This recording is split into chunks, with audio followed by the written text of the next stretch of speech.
ជំរាបសួរយើងបន្តពិនិត្យមើលថ្នាក់មួយចំនួនទៀតហើយថ្នាក់នេះគឺយើងសម្រាប់និយាយអំពី le devant គឺជាការបង្ហាញទីតាំងដែលនៅខាងមុខបាទទី1យើងមានពាក្យ devant ថ្នាក់ devant ឧទាហរណ៍ថា la voiture est devant la maison មានថាឡាននៅមុខផ្ទះបាទឡាននៅមុខផ្ទះអញ្ចឹង devant គឺមុខ devant យើងក៏អាចនិយាយថាខាងមុខបានដែរឧទាហរណ៍ថាមាននរណាម្នាក់ដើរនៅខាងមុខយើងឬក៏ពីមុខយើងឧទាហរណ៍ថាអូខេ la personne qui marche devant moi បានដូចគ្នាដូចឡែកsur le devant de par exemple ok sur le devant de la maison il y a un petit jardin មានថានៅផ្នែកខាងមុខបរិវេណខាងមុខនៃផ្ទះហ្នឹងមានសួនច្បារតូចមួយបាទ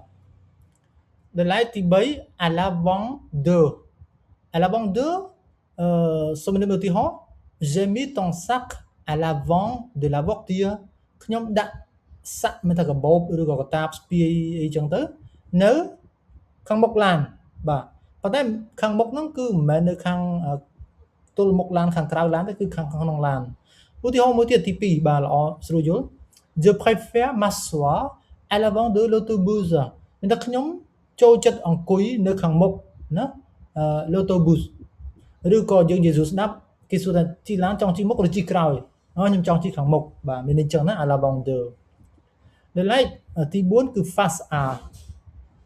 មានថាអូខេសូមឧទាហរណ៍ il a demandé une chambre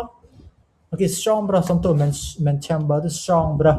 ខ្ញុំទៅសេខនណា chambre C H A M B R E face à l'océan គាត់បានស្នើសុំបន្ទប់មួយទល់មុខមហាសមុទ្រតែម្ដង océan ណាបាទដែលយើងតែងនិយាយថាអូខេរកបន្ទប់រកសន្តាគារណាដែល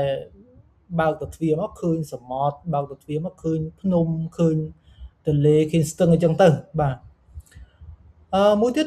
យើងមានពាក្យ en face de មានថាទល់មុខ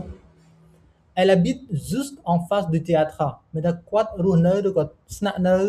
ណាទល់មុខមហាស្រពហ្នឹងរោងមហាស្រពហ្នឹងបាទអញ្ចឹងក្នុងវីដេអូនេះខ្ញុំមាន5 preposition ហ្នឹងដើម្បីចែកជូនបងប្អូនទាំងគ្នាបាទ